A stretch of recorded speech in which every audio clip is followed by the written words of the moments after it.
Hey guys, this is God of Politics, and welcome back to a brand new video. But before we get started with this video, please like this video and subscribe to the channel. Also, join the Discord that is linked down in the description. But in today's video, I will be doing the Senate election according to the polling data. Now, I have the RCP Senate map here, which does show Democrats at 44 seats to Republicans 46 with 10 toss-up seats.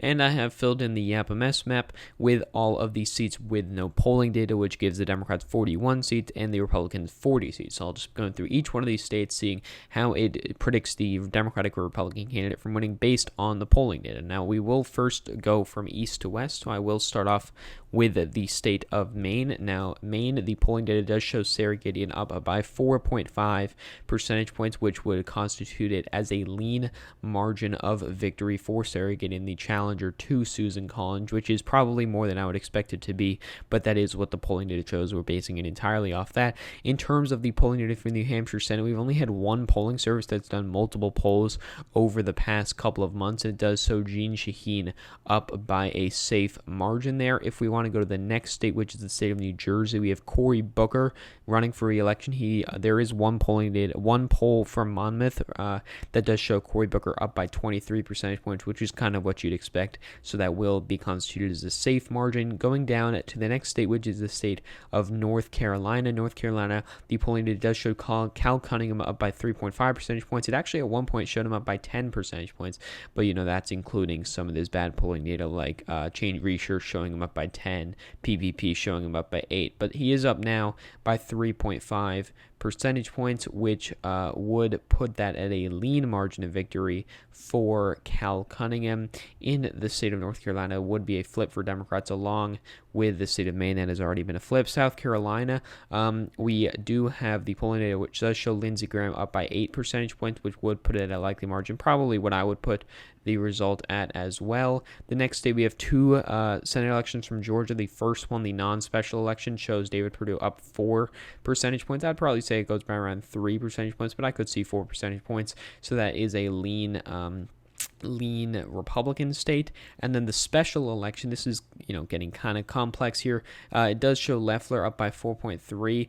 I actually don't see much data from Collins, but there are some polls that show Collins up as well, but it does show Loeffler up by 4.3, so I will put that in a lean Republican state. But it is kind of confusing, the whole thing with two Republicans running, two Democrats running. The state of Alabama, this would be a flip for Democrats. We actually have one poll listed on RCP. There have been more polls, but only one on RCP, and it does show Tommy Tuberville up by 8 percentage points. I would say it's a safe margin, but RCP, or in the polling data shown by RCP, shows it by a likely margin. Kentucky, with Mitch McConnell against Amy McGrath, there actually is one poll listed on RCP. It's Quinnipiac poll, which does overestimate Democrats in some scenarios. Shows Mitch McConnell up by 5 percentage points, which would make it a likely margin. The next state we are going to be going to here is the state of Michigan here. Michigan is a state where we do have Gary Peters running against John James. John James ran for this seat in 2018, and he ended up losing, but he is running for the seat again. If we just go back to the map here and we click on the state of Michigan, the polling data does show Gary Peters up by 7.7%, which would be quite, pretty convincing victory for Gary Peters there. The next state is the state of Texas, which does show in the RCP average that John Cornyn is up by almost a safe margin, but 9.8 percentage points, so will be a likely margin there, which would be a pretty good victory for John Cornyn, but still does not necessarily mean that there's not a trend in the state of Texas. Kansas, we have one poll list in RCP. There were some PPP polls, but the only poll list in RCP is this Survey USA poll that shows Roger Marshall actually only up by 2 points, which would be a lean margin on the cusp of being a tilt margin. I don't think it'll be that close. I think it'll be around likely to safe, probably by around 9 percentage points, but that is what the polling data shows. The Iowa Senate polls actually shows Teresa Greenfield up by 0.3 percentage points, because we did have this Des Moines Registers poll showing Teresa Greenfield up by 3. We had a Monmouth poll showing Ernst up by 1, a PPP poll showing Ernst up by 1. That's all of the polls we have, and it does go back to, obviously, it goes back to April, which that probably means the PPP shouldn't be included, but it does show Teresa Greenfield up regardless by a tilt margin there, which would be quite a good victory for Democrats in the state of Iowa, which is a very swingy state if you look historically. If you look at the state of Minnesota, actually, it only has Democrats winning by a lean margin. We have the one Emerson poll showing Tina Smith winning by a lean margin, but then that same poll by Emerson showed Joe Biden up by 9 in Pennsylvania. So, you can't necessarily trust these things. The next state I'm going to be going to is the state of New Mexico. In the state of New Mexico, we have one which shows Ben Ray Lujan up by 14 percentage points, which I could actually see happening, and so that would be a safe margin of victory for him in the state of New Mexico. The next one is the state of Colorado, which in the polling data, we actually have no polling data here listed, but I believe there were some polls showing him up by a safe margin, but it doesn't show it here, so I'm just going to put it at a likely margin there. I think that's a fair compromise between polls not on RSVP showing him up by a safe margin and the fundamentals maybe showing it up by a lean margin, so likely margin is what we'll do. Steve Daines is up 2% in the RCP average. We have two polls here, one from PPP showing Bullock up by 2, one from Emerson showing Daines up by 6. I would say, Emerson maybe overestimates Republicans a little bit. PPP overestimates Democrats quite a bit.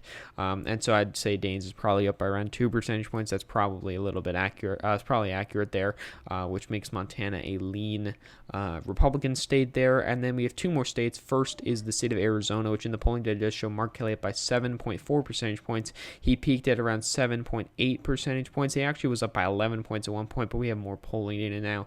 And in the RCP average, he is up by 7.4 percentage points, cracking 50%. So that's looking to be quite a convincing victory for Mark Kelly. We'll have to run again in 2022, but he is winning quite easily right now. And then we have one more state, the state of Alaska, where we did have one PPP poll. This was a crowd-funded poll by people on election Twitter, and it does show Dan Sullivan only up by 5 percentage points, which would make this a likely margin. So looking at the overall map here, we can see that the Democrats have 51 seats, winning or flipping Arizona, Colorado, Iowa, North Carolina, and Maine. Republicans flipping Alabama. This would be a net gain of 4 for Democrats and give Democrats regain control of the Senate majority there.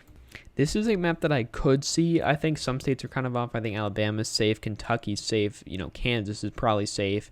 Alaska would be more than 5 percentage points. And I think, Democrats may not do as well in Iowa. They may do a little bit better than the poll show in Minnesota.